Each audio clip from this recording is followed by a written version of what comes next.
तो ये तो हमारे पास चीज़ें आ गई है।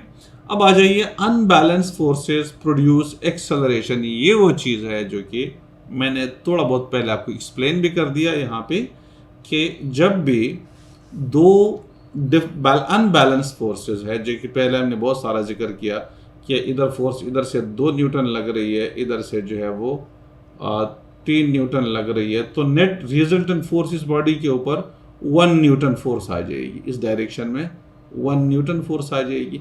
अब जब 1 न्यूटन फोर्स आएगी तो ये बॉडी मूव करेगी, जब मूव करेगी तो एक्सेलरेशन प्रोड्यूस होगा। जब भी बॉडी मूव करने लगती है तो वो एक्सेलरेशन प्रोड्यूस कर रहा होता है, ठीक है। तो अनबैलेंस फोर्सेस हैं, तो अनबैलेंस फोर्सेस की वजह से नेट कोई फोर्स आ जाती है, रिजल्टेंट फोर्स लाजमी आती है।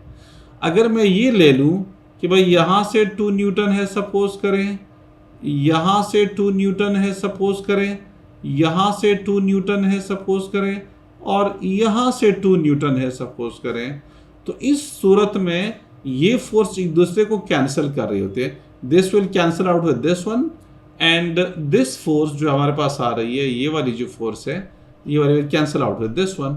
रिजल्ट में नेट फोर्स कोई नहीं, बॉडी अपनी जगह पे यहीं पे रहेगी, कहीं मूव नहीं करेगी। लेकिन अगर ऐसा हो कि यहाँ से कोई एक फोर्स को कम कर दे, सपोज करें इसको 1 न्यूटन कर दें, इसको जब 1 न्यूटन कर देंगे तो ये दोनों कैंसिल कर देंगे, और इस डायरेक्शन में 1 न्यूटन से ये बॉडी आगे की तरफ जाएगी, इस तरह से आगे की तरफ जाएगी, तो फिर एक्सेलरेशन प्रोड्यूस होगा, ठीक है। तो जो अनबैलेंस फोर्सेज हैं वो एक्सेलरेशन प्रोड्यूस कर लेते हैं। यहाँ पे ये देखिएगा, एक 2 कार्स दी हुई है, एक इंजन की फोर्स है जो आगे की तरफ लग रही है, आ गई समझ में ना। ये वाले, इस वाले में थोड़ा सा अगर आपको कुछ आइडिया है, यहाँ पे ये जो दिया हुआ, यहाँ पे सेंट्रिपेटल एक्सेलरेशन फोर्स प्रोड्यूस हो रही है। देखें इसमें क्या होगा, ये बॉडी आगे की तरफ जा रही है और या आहिस्ता आहिस्ता यू घूम के आएगी, टर्न करेगी इस तरीके से। यहाँ पे टर्न की में जब भी कोई टर्न आता है, इस तरीके कोई टर्न आता है ना, तो यहाँ पे जो फोर्स लग रही होती है वो टुवर्ड्स द सेंटर लग रही होती है। ये सेंटर है सब, एक किस्म का, अगर आप ये हाफ सर्कल है या क्वार्टर सर्कल है, अगर आप इसको कंप्लीट कर देंगे तो एक पूरा सर्कल बन जाएगा, तो उसका एक सेंटर बन जाएगा। तो जो फोर्स लग रही होती है, जो कि मैंने पहले बताया सेंट्रिपिटल फोर्स होती है, वो एनवर्ड एक्ट कर रही होती है towards the centre of that circle. जैसे ये टर्न है, अगर आप इसको कंप्लीट कर देंगे तो एक सर्कल बन जाएगा, तो उसका एक सेंटर बन जाएगा, एक सेंटर बन जाएगा। तो ये फोर्स सेंटर की तरफ एक्ट कर रही है। तो जिस डायरेक्शन में फोर्स एक्ट कर रही होती है उसी डायरेक्शन में एक्सेलरेशन प्रोड्यूस होता है, जिसको हम सेंट्रिपिटल एक्सेलरेशन कहते हैं, ठीक है। इस डायरेक्शन में प्रोड्यूस होती है, इसलिए ये बॉडी आप देखें कि आहिस्ता आहिस्ता आहिस्ता आहिस्ता घूमने लगती है, क्योंकि फोर्स अंदर की। लेकिन यहाँ पे ध्यान में रख लीजिए कि यहाँ पे इस बॉडी के ऊपर 2 फोर्सेज एक्ट कर रही है।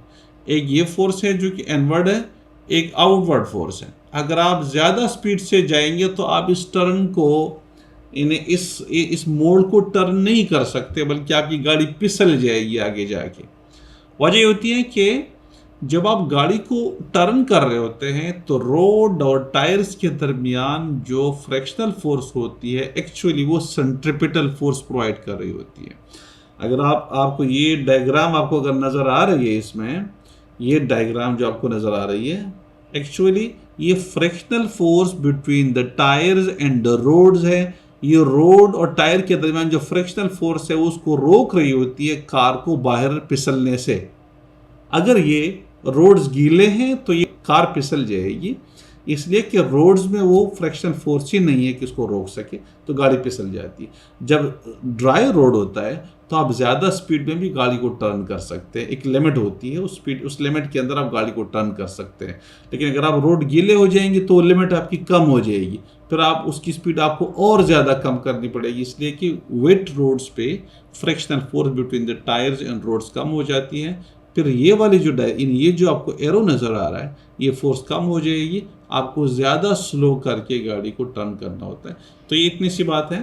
फोर्स इसमें सेंट्रिपिटल फोर्स है, हमेशा के लिए towards the centre of the circle act कर रही होती है, तो एक्सेलरेशन भी towards the centre of the circle produce होती है। जहन में रख लीजिए कि जब भी फोर्स जिस डायरेक्शन में लग रही होती है उसी डायरेक्शन में हमेशा के लिए एक्सेलरेशन प्रोड्यूस होता है। तो ये फोर्स अनबैलेंस फोर्सेस का जो टॉपिक था वो हमारा ख़त्म हो गया। ठीक है, मास वेट इन ग्रेविटी। अच्छा, mass, the quantity of matter inside a body is called mass. यानी कोई बॉडी है, उसके अंदर वो जिस मैटर से बना हुआ, मिसाल के तौर पर आयरन है, कोई स्टील बॉल है तो स्टील से बना हुआ होता है, कोई लकड़ी है, कोई तख्ता है लकड़ी का, टेबल है, तो हम देखें कि उस टेबल के अंदर लकड़ी कितनी इस्तेमाल हो गई है। या हम ये कहते हैं कि प्लास्टिक बॉल है तो हम कहते हैं कि इसके अंदर जो प्लास्टिक इस्तेमाल हुआ है कितना ज़्यादा इस्तेमाल हुआ, कितना कम इस्तेमाल हुआ है। तो वो क्या है, the quantity of matter inside a body is called मास है। अब वेट, अब मास क्या है, दूसरी चीज़, मास एक स्केलर क्वांटिटी है, उसकी कोई डायरेक्शन नहीं होती और उसका जो यूनिट है वो किलोग्राम है। अब वेट पे आ जाइए। वेट एक फोर्स है, वो फोर्स है जिसकी मदद से ज़मीन किसी बॉडी को अपनी तरफ खींचती है। हम कहते हैं कि weight is that force by which the earth attract a body towards its centre. यानी मेरा वजन क्या है, मुझे ज़मीन किस फोर्स से अपनी तरफ खींचती है वो मेरा वजन है। ठीक है, किसी बॉडी का वजन क्या है, हम ये देखेंगे कि ज़मीन उसको कितनी फोर्स से, या उसके ऊपर ग्रेविटी कितनी है, या ज़मीन उसको कितनी फोर्स से खींच रही है, वो वेट होता है उस बॉडी का। ठीक है, और ये चीज़, अब ग्रेविटी क्या है, ग्रेविटी ये है, अच्छा वेट एक वेक्टर क्वांटिटी है, उसकी डायरेक्शन हमेशा के लिए towards the centre of the earth है। अगर आप मून के ऊपर है towards the centre of the moon, अगर आप जुपिटर के ऊपर है towards the centre of the Jupiter. यानी जो बॉडी आपको या किसी दूसरे बॉडी को अट्रैक्ट कर रही होती है तो उस फोर्स की जो डायरेक्शन होगी हमेशा के लिए towards the centre of the attracting body होगी। जो भी अट्रैक्टिंग बॉडी है, वो ज़मीन हो, यो चांद हो, वो जो भी है, तो उसकी तरफ होती है। दोस्त, तो ये एक वेक्टर क्वांटिटी है और इसका जो यूनिट होता है वो न्यूटन कहलाता है। ठीक है, दूसरा इसके अंदर बुनियादी डिफरेंस ये है कि mass is independent of the position of the body in the universe. ये है कि अगर आप ज़मीन के ऊपर है तो जो मास है वही रहेगा, चांद के ऊपर है, जुपिटर के ऊपर है, यूनिवर्स के किसी कोने में हो आप, वहाँ पे मास वही रहता है, मास चेंज नहीं होता। लेकिन वेट जो है डिपेंड कर लेता है कि आप किस सैटेलाइट के ऊपर है। अगर आप ज़मीन के ऊपर है तो आपका वज़न, अगर आप 50 kg आपके पास मास है तो आप 500 न्यूटन आपका वज़न हो जाएगा। ठीक है, लेकिन अगर आप चांद के ऊपर है तो आपका वज़न बहुत कम हो जाएगा, इसलिए कि चांद का साइज़ छोटा है, वो कम फोर्स से बॉडी को अपनी तरफ खींच रही होती है, तो वेट आपका कम हो जाता है। इसलिए चांद के ऊपर जब आप जंप मारते हैं तो ज़मीन से, मिसाल के तौर पे ज़मीन से अगर आप, ठीक है ना, अगर हाँ, तो ये ठीक, तो क्लियर हो गई ना। और ग्रेविटी क्या है, हाँ, ग्रेविटी क्या है कि इस कायनात में हर एक चीज़ दूसरी चीज़ को अपनी तरफ खींचती है। ठीक है, तो ये ग्रेविटी कहलाती है। ग्रेविटी और इलेक्ट्रोस्टैटिक फोर्स में फ़र्क ये है कि ग्रेविटी हमेशा के लिए अट्रैक्टिंग होती है, अट्रैक्टिव होती है, वो कभी रिपेल नहीं करती किसी बॉडी को। यानी ग्रेविटी कहीं पर भी हो वो अट्रैक्ट कर रही होती है बॉडीज़ को, जबकि बाकी जो फोर्सेज हैं जैसे मैग्नेटिक फोर्स है या इलेक्ट्रोस्टैटिक फोर्स है वो रिपेल भी करती है और अट्रैक्ट भी करती है। सेम पोल्स या सेम चार्जेस रिपेल कर रही होती है, अपोजिट पोल्स या अपोजिट चार्जेस अट्रैक्ट कर रही होती है। तो ये बहरहाल एक चीज़ उसके अंदर है। तो इन दोनों में, अब यहाँ पे उसने एक बॉडी दी हुई है, वो कहते हैं कि जब आप किसी बॉडी को छोड़ते हैं ज़मीन की तरफ तो ज़मीन की तरफ गिरती है, आप उसके मोशन को स्टडी नहीं कर सकते। अगर आप आंखों से देखते हैं तो कितनी तेज़ी से सब कुछ होता है कि आपको वो चीज़ सही से नज़र नहीं आती। लेकिन कहते हैं कि एक flash camera, multiple flash camera अगर आप लगाते हैं, जो कि एक ख़ास टाइम के बाद मल्टीप्ले टक टक टक टक टक करके उसकी पिक्चर उठा लेती है। तो मिसाल के तब यहाँ पे उसने कितने पिक्चर, 6 पिक्चर्स ली हुई है, तो आपको डायग्राम कुछ इस तरह से नज़र आएगी।